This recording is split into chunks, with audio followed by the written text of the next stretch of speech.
Arashi Black Belt Council online here. We don't have Professor Gary Vigg, but we have Professor Mike Yackulic, Professor Chris Bonde, Professor Mike Bonde, 3 representatives of Arashi and now everybody black belt in Jiu-Jitsu, black belt in everything. I think Arashi for us is a reference of some kind of, not easy task. A black belt in karate, a crew or black belt in related black belt in Muay Thai, and Brazilian Jiu-Jitsu. So we're gonna hear from you guys here about how that happened, how the connection happens, how that starts. So we're gonna start here with Professor Mike Yackulic. That was the first one who had a chance to meet. That I had a chance to meet. And Professor Mike, tell us how that happened. How was the first contact you had with Jiu-Jitsu and with Behring Jiu-Jitsu? The first contact that I had would have been actually through Professor Gary Vigg, who hopefully we can hear soon. So Gary Vigg and Mike Bonde were the founders of Arashi martial arts, and I started doing karate with them in 1992.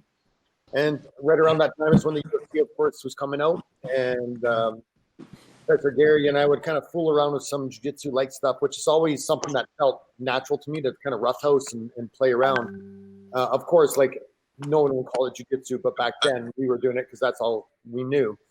And in 1997, I did a jiu-jitsu tournament for the first time, and fell in love with it, of course, started studying through books and videos and seminars. And in 2004, you had come out to do a seminar in the Red Deer at Professor Gary's school in Red Deer. And I came out to meet you. Jason St. Louis, eh? Sorry? Jason St. Louis, yes. Yeah. So Jason St. Louis was running the jiu-jitsu program there. And in the meantime, I had done MMA and been focusing on that and more Muay Thai stuff and adding jiu-jitsu in. And went to the seminar with you. And then later that summer, that was in March, I believe, or February. And that summer, I went down to Brazil, to Rio de Janeiro, to do a training camp with you for the Worlds. And that was my first exposure. And that's when I got the blue belt from you, is when I got down there. Yeah. And that was a crazy camp there, man. Yeah, a lot of good memories. A lot of good memories. Don't ask for water. You'll never get it. It's funny because if I ask how did you make a decision in that moment there? I was so crazy training you guys like not like, I don't know, like a psychopathic there. And I know it wasn't easy to relate with that kind of atmosphere there. How that happened? How was the intensity of that atmosphere, the challenging? What was that really hooked you into that thing? I liked how tough the training was. It came at a very good time in my life. I was young and, well, much younger. That was 15 years ago.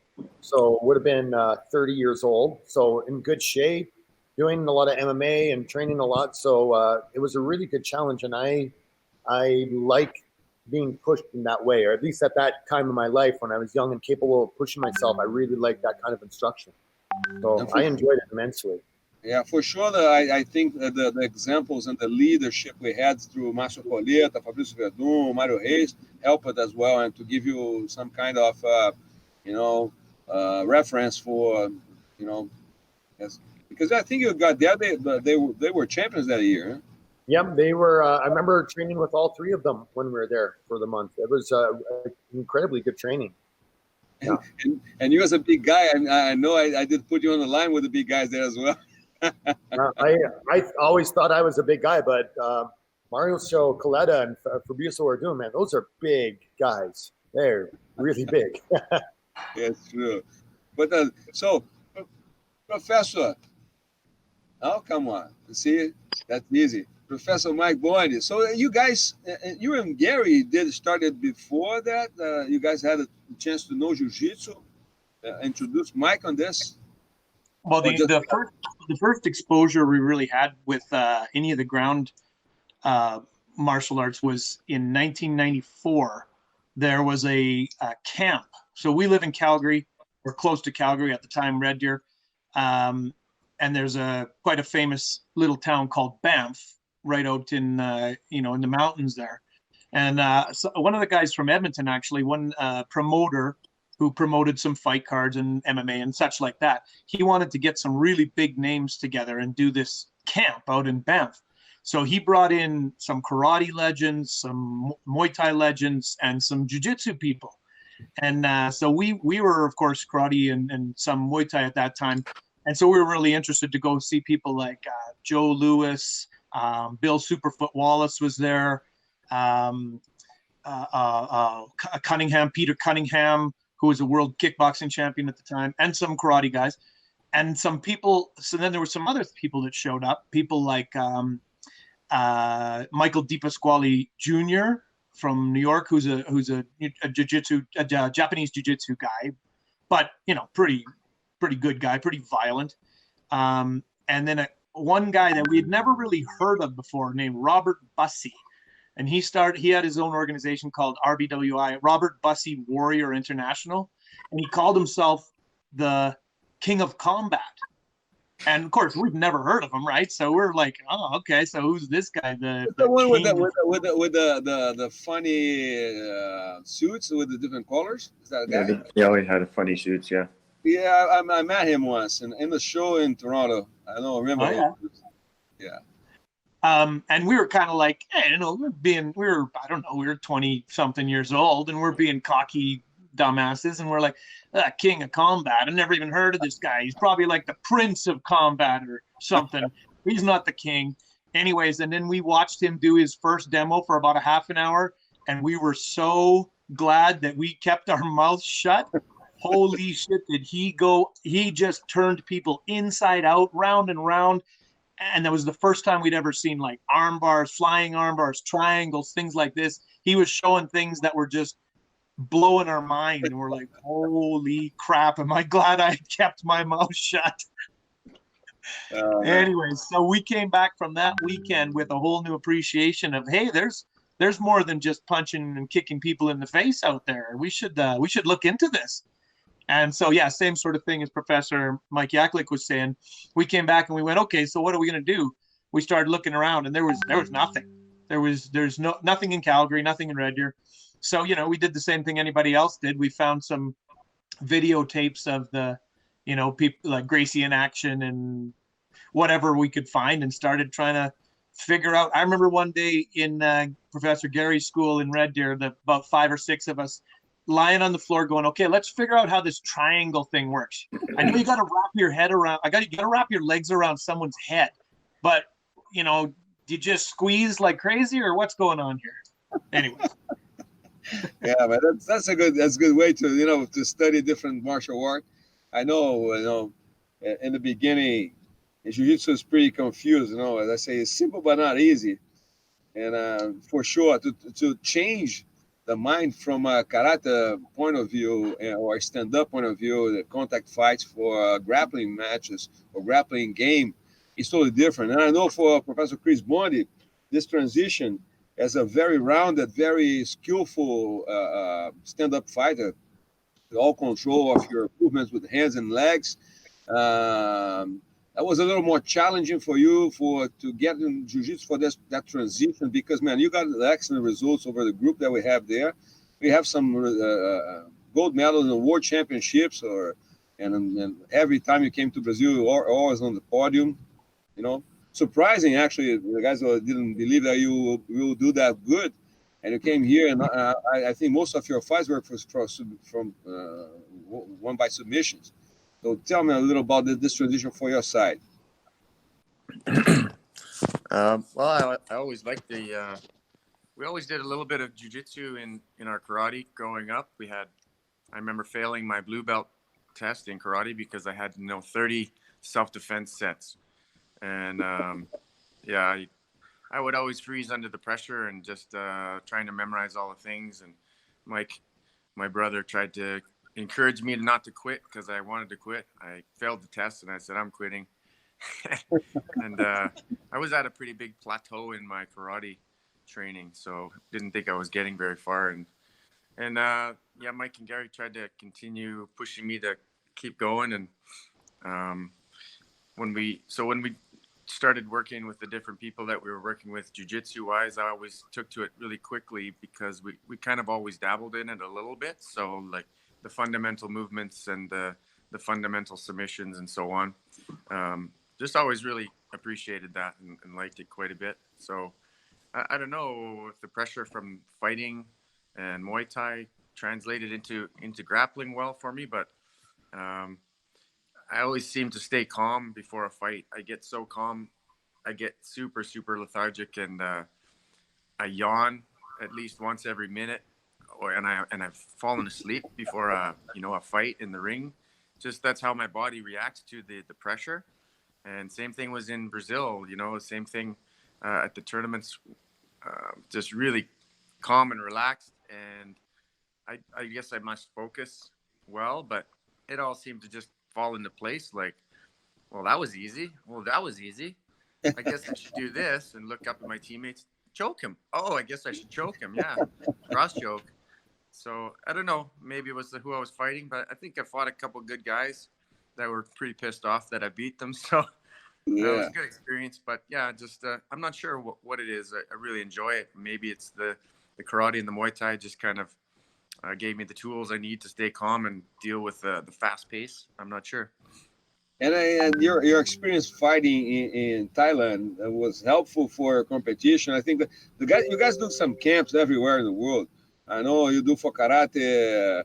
Explain a little more, Mike Yackulic, about the camps you do, the group.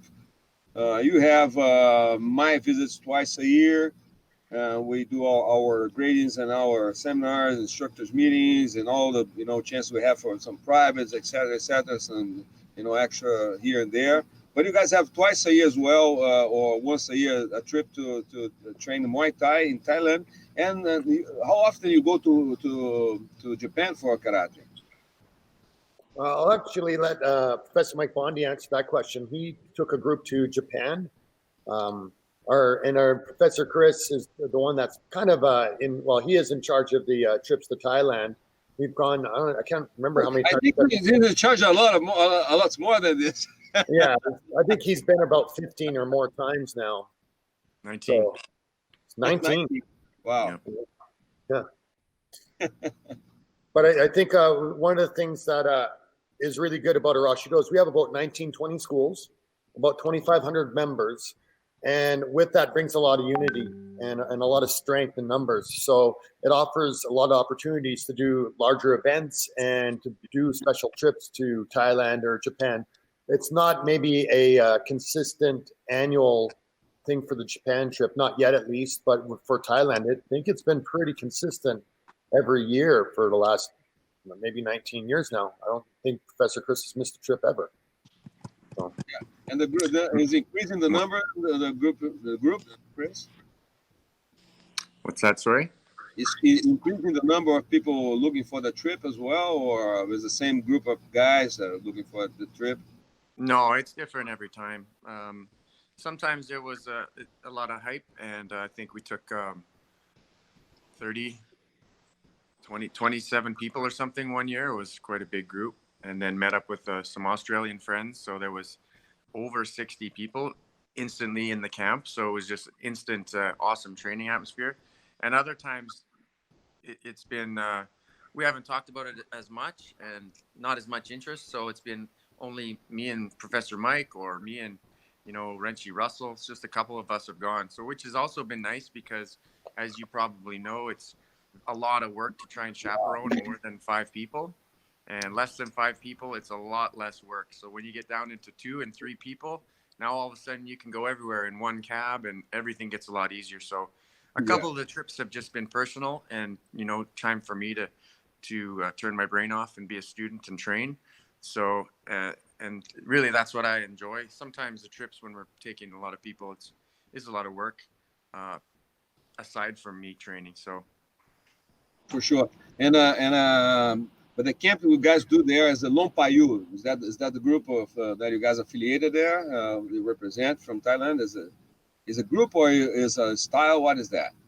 Yeah. So when I first wanted to go, I wanted to learn some Muay Thai, and we'd been training with one of the local guys in Alberta, and just wanted to kind of go where Muay Thai was from. So we showed up, just basically checking on the website. Showed up at the camp in Koh Samui, which is an island, and thought, well, we can do a little bit of vacation as well as training. And you know, the pictures are often misleading. When you get there was rust on the weights, and the place was a dirty mess, and just, I don't know, I wanted to leave. I actually didn't want to stay. I said, let's go, just go on holiday. And I met up with the head trainer, the owner, and Stephen Fox, who I didn't know at the time what his role was, but he's the vice president of the IFMA and the secretary general of World Muay Thai Council. So, I got those two backwards. So anyways, he said, stay for a training session at 5 p.m. and see what you think. So we did. We stuck around. And Kai and I, my partner, were just on our knees at the end of the training, like ready to puke. The pad holding was phenomenal. I fell in love with a couple of the trainers. And, you know, that's the rest is history. That was 20 years ago. The group is the World Muay Thai Council. It's basically the governing body for Muay Thai in Thailand. So if there's ever a fighter that wants to go out of the country, they'll go through that organization. And they've gone on to do a lot. I think there's 15 different organizations within that organization as they try and move towards getting into the Olympics with the IOC. So the camp is the World Muay Thai Council in Lamai, in this little island. And a lot of our trainers have gone other places to try out other gyms, but we always seem to go back to that one because it's got a really good mix of about 10 different trainers. And when you have that many different trainers, you got a lot of different opinions. Some people were great at clinch. Some people were boxing champions, you know, champions in Lumpini, Channel 7, Ranch Damnan Stadium. They got all kinds of awesome trainers there. So then you have that coupled with your 100 feet from the beach. And it's beautiful weather, so it's just a nice getaway. And we good massage twice a day, 6 days a week. You really can't beat it. It's really similar to when we came to train in Rio. Really, we were training twice a day and several times a week. So it's really awesome. Yeah, and how many instructors I consider, you know, the black belt level now Arashi have in Muay Thai? You have the number? I don't have the number on me. I think we're somewhere around the 25 mark. Yeah, somewhere around there. It's the same kind of thing as Brazilian Jiu-Jitsu. There's a lot to learn, and it's not always about technique. A lot of it's about finesse and timing, which usually seem to take the longest to learn because there's only one way to learn it, and that's, you know, get some fighting experience and get some repetition, right? So we've kind of put a longer timeline on the Muay Thai program. So we don't have as many black belts per se, because they don't really have a black belt. They kind of just go through their fighting career, and then they become an instructor if that's the goal or the route that they want to go. So we're trying to think about ways we can kind of get more people serious about taking the black belt more serious and kind of shooting for that. Because in Canada, maybe those people might never have, you know, the amount of fights it would take to become that level of a seasoned fighter with that kind of timing and intricacies to their technique, right? But I think we're around the 25 mark. Perfect, man. Excellent. You know, but we know that everything came from the karate. The beginning was in karate. So, Professor Mike Bonde, how many black belts Arashi, you know, builded in karate so far, and how many are you still active training there in the Arashi organization? We have so we did our first, Professor Gary and I, Kyoshi Gary and I did our first black belt test outside of, you know, with our instructor, without him sort of overseeing it. He stepped down in 1991, I believe. So then from then on, it was Professor Gary and I, you know, sort of running the show and carrying on. We did our first black belt test in 1995, and that was Professor Chris. So my little brother was the first one that we ever promoted to black belt.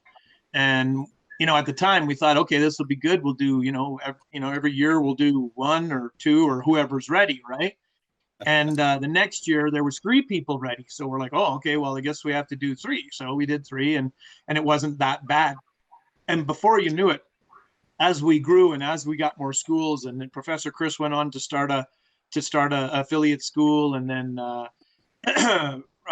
Stephen Hart, Sensei Stephen started a school, and et cetera, right? Before you knew it, within probably 5 years, we were doing tests of 10 people, 15, and our biggest test was 40 people at once.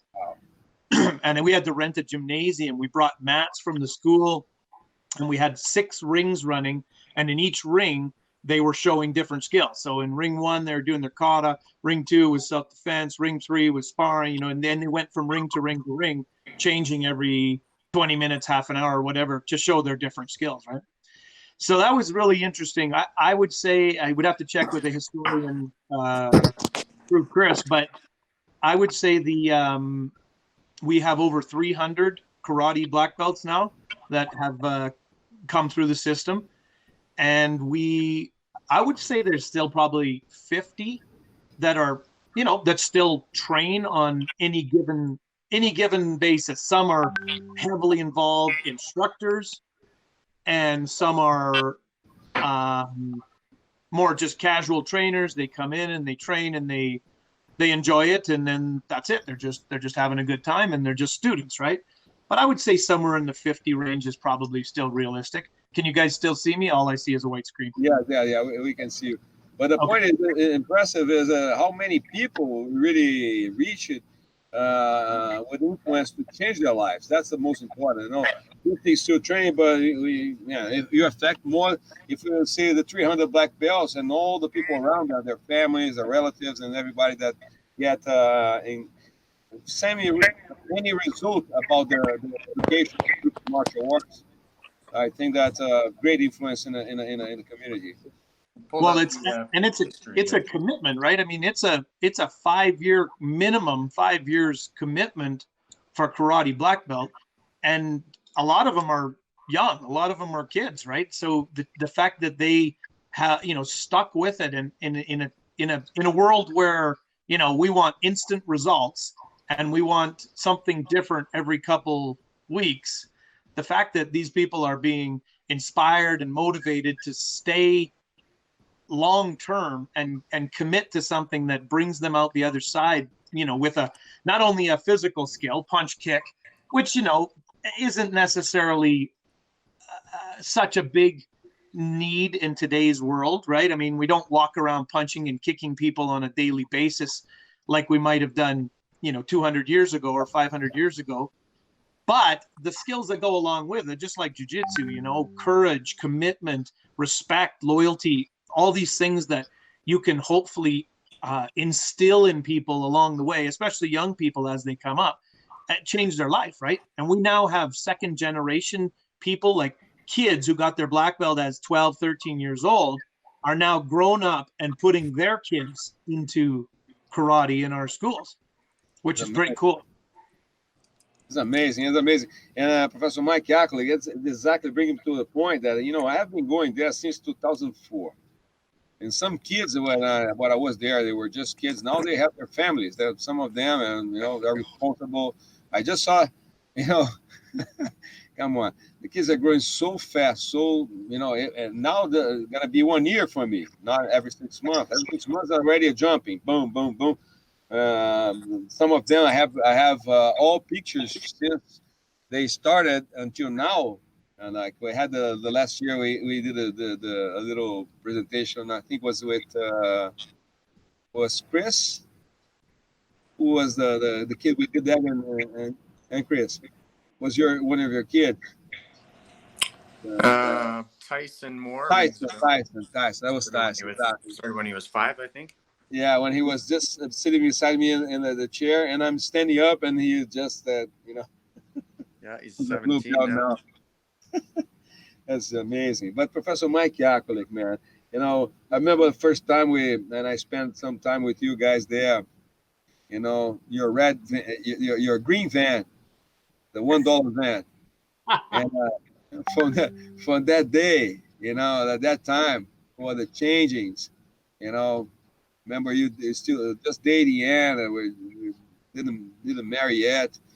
But looking for the future, you know, I remember you guys were signing the contract. I think for Arashi for you to represent Arashi the first time I was there, as we're closing the deal for you to have your own club. And you got one of the most successful clubs on the organization, that for sure. Small one that you so careful to don't grow. We're trying to convince you to double size and do something, because you had a waiting list for all classes, and the kids are finishing their age group. They had to find another place to train because they could not go forward. The other group was packed. So this changing, that was very interesting, because when you decide to change, you made the move, then you got locked down. Yeah. So yeah, it's a pretty, like Chris and did the Maracanã, one of the biggest stadium there as well, the South Side. You know, Gary did a big move as well there in Red Deer. Everybody made a move, and suddenly what happened is that we're locked down, and we know that for activities, it's easier to see the people getting back into the other martial arts that don't have so much contact, or physical contact. We have to find a way to do it in Jiu-Jitsu. But how is the feedback now with the group through the tools are you guys using to keep them motivated and keep their interested to be still relating with the club, with Arashi and their partners? What's the feedback for the Jiu-Jitsu scene? I think it really depends on the person. We have some kids that are young and doing a great job, and we just have some kids that are just having a hard time with the way the information's coming across. And through talking to parents and trying to find ways to be more interactive, I've heard that it's not just a martial arts thing, it's their school, like trying to teach classes from their school online through videos. They're having a hard time with that screen time. And I think, especially in jiu-jitsu, there's a certain amount of people that really love jiu-jitsu because of the closeness, where some people might be afraid of that claustrophobic feel. Some people crave like being hugged and that body contact and touching and being interacting with someone very, very personally. And through the screen, that just takes away a huge chunk of that. You know, we have little kids that come and give us a hug after class, and that's fantastic. And now we just have to sit and talk to them. And that can be a little bit challenging for a lot of the kids. So I think that's maybe the biggest struggle I've seen. Besides that, we found trying to stay optimistic and been doing a pretty good job. It's really sparked our creativity to find new and interesting ways to do different drills and find different materials or equipment that we can use in an unconventional way to add some excitement. And I'm pretty happy with the challenge so far. Like, I know my jiu-jitsu little buddy that we make out of the gi and the pillows and the pool noodle arms, it's as soon as this is over, that thing's getting unpacked. But it's become a very useful tool for right now. Yes, it's interesting because we see the everybody reinventing a way to approach. You know, some people a little more showing a little more fun side of entertaining. You know, like playing more with some games instead of being instructional. Not be so demanding on the performance or result or the goal of the class, but make sure we are reaching them and they are giving any kind of feedback. But I know some guys are getting feedback from the students with videos they have to do and send it back. Are you guys doing the same thing with your students there? Yes, actually, just yesterday we put a challenge out for the kids. It was our striking day, so it was a different kind of challenge. But we want to see. It's nice to see some of the kids on the video that we can interact with, but also giving challenges for those that we might not see, like to post pictures or videos and share it, because that's very, it's nice to have that engagement. It gives us some excitement. It's nice to see the students. We miss them a lot. So to see them doing some of the moves, one, that gives the instructor some energy and motivation to continue on. And it does help build awareness of the school and just martial arts as a whole. Yeah, excellent. I didn't ask you that, and I was missing. I think that's the one thing about to ask, because I asked about Muay Thai Karate. How many black belts so far that Arashi, even though those guys are not there anymore? How many black belts we got? You know what? I haven't counted the actual list, and we were thinking about this the other day, and I haven't sat down yet. But it's got to be right in the 20. Sorry, I opened it up. It was 23 Brazilian Jiu-Jitsu, 19 Muay Thai, 3 343 karate. Okay, we're losing. We still have to go after karate. Yeah. But you know what? It's funny because I see a lot of kids there, doing all three activities, or some adults as well. They rotate in all activities. But it's common that they do that. It's very common, or it's just very few percentage. I think it's just a few. There's a little bit more maybe for some of the kids. I think the parents see some of the value in it, and of course, my children do a striking art and a grappling art, so they're doing both. But for adults, it's a little bit more of a commitment, I think, to some of the adults than they're prepared to give. I understand. Yeah, but let's come for one thing here, and I'm gonna go in order. I'm gonna go back to Professor Mike Bonde to tell the group here in this interview we are doing, what's the memorable moment that you had with Jiu-Jitsu? It can be a fun one or interesting one. Anything that you want to share with our students that are gonna see our video here. Any moment in Jiu-Jitsu that you can share with us? Sure. One of the first 2 points. 2 points. One of the first, the first time I ever met you actually was my brother. I was saying this on my speech the other day. My little brother there, he used his air miles and he said, come with me to Ontario. We're going to go and do a seminar with Master Behring. Were you a white belt, Chris, at that time, or were you a blue belt? Oh, no, probably blue belt. Okay. So he had already been with you for a while and knew you a few times. And he said, come on, let's go out and do a seminar. And by that point, had to have been, 2006 or 2007, something like that. So we had been dabbling with things for 10 years already, but we had never been in any kind of organized formal system. Right. So anyways, we went out to Ontario, and I think it was, we traveled all over. We went to several different schools. We went to I can't remember the fellow's name, but he had the big dojo karate school upstairs for his for his instructor in karate. Brian, and then Brian. And it was a really cool school, really cool experience. And I knew nothing, as far as etiquette and whatever. I remember walking out onto the mats. Chris gave me a gi. He said, here, wear this. I think I had my old judo gi or something like that. And he said, I ran in Mike, he's like, oh, take off your necklace. And I'm like, oh, okay. And then I walked out, and then one other.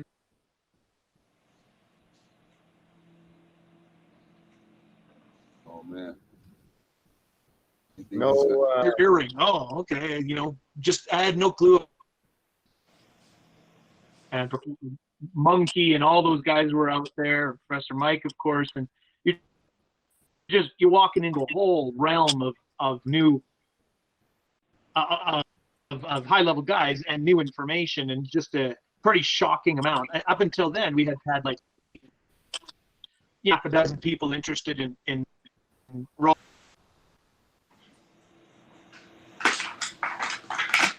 Oh, man. Mike, it's you're Mike breaking up. Yeah. Current skill. Mike, you're breaking up. Yeah, we're Mike. One second here. Your connection is failing a little.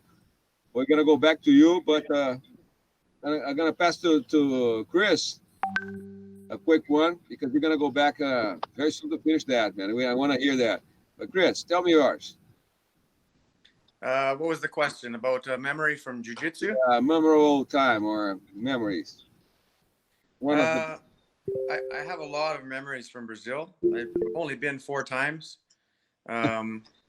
But everything from the training to kind of immersing myself in the culture and driving Brazil, partying with the people and just visiting the beach, and just a lot of training.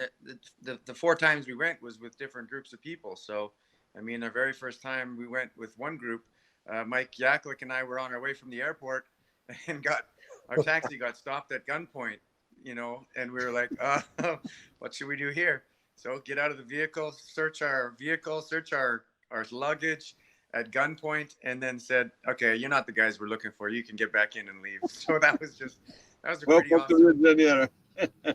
Well, so that was a good introduction. The Master Behring logo on my backpack, and he's like, "Oh, he recognized the logo," so that did help, I think. Yeah, and we had poor Portuguese, so he might kind of tell the story, and he recognized Master Sylvio Behring's name, and yeah, we were on our way, but that was after a long flight, which we barely got out of Houston or wherever because one of our passports was overdue.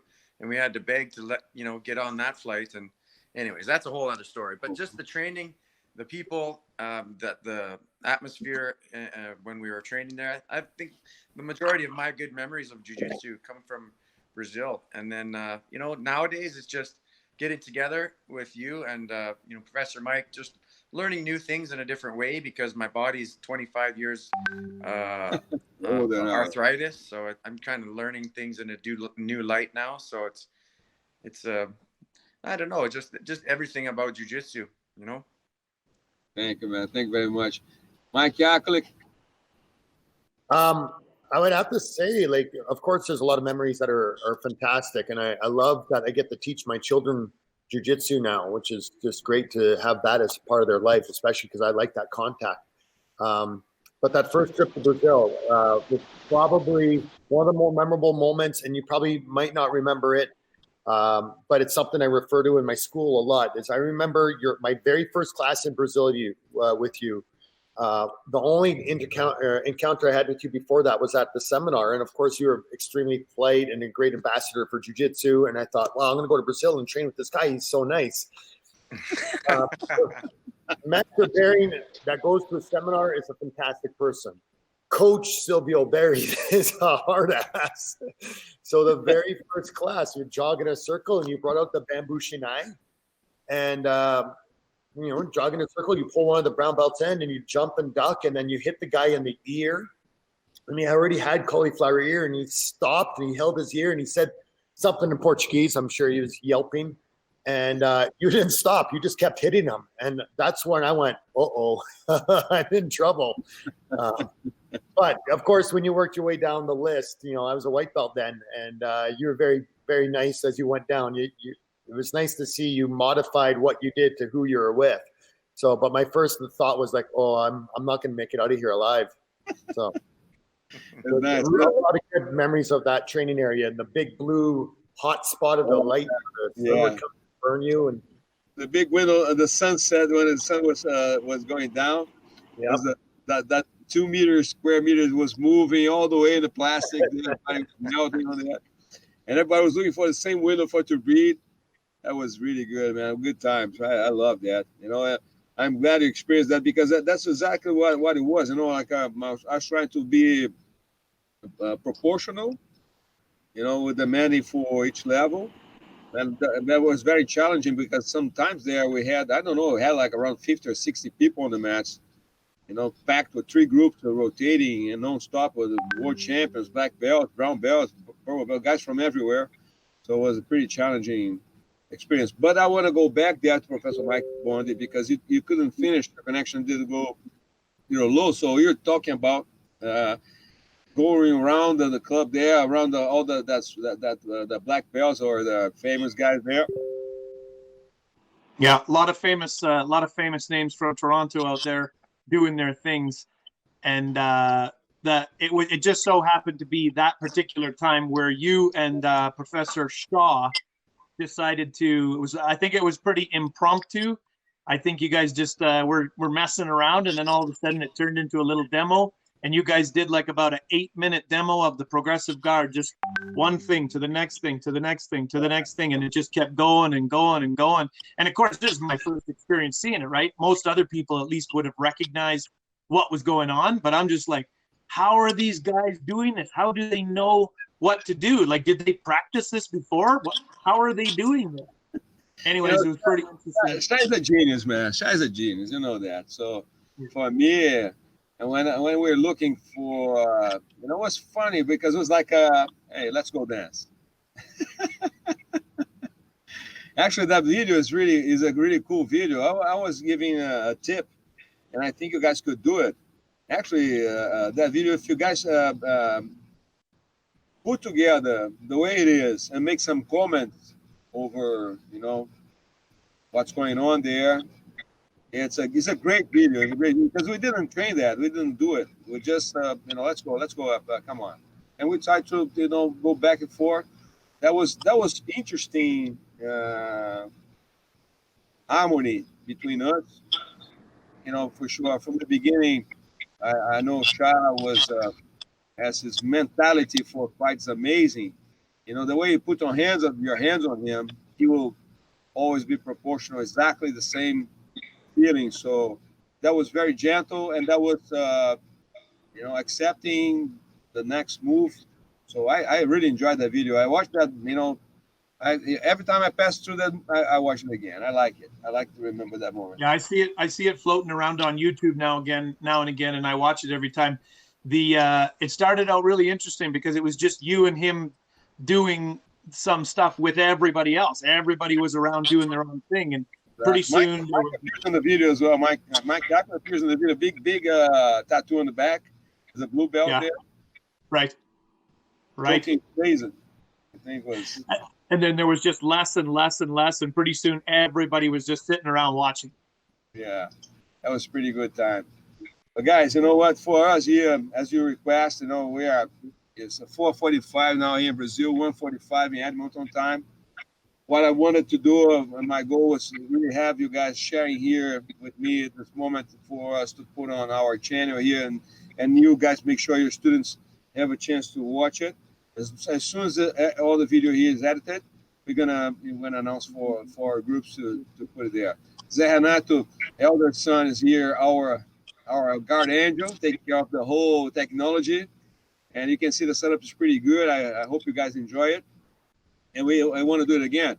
I want to do it again with bringing here, some specific, matters to talk or and things that we can share. But I for sure we need to do it again. There's a lot of things to talk about that is still there. But thank you very much, guys. Thank you. That was a great time. Thank you. Sorry. Muito obrigado. De nada. Much love and respect, guys. Thank you.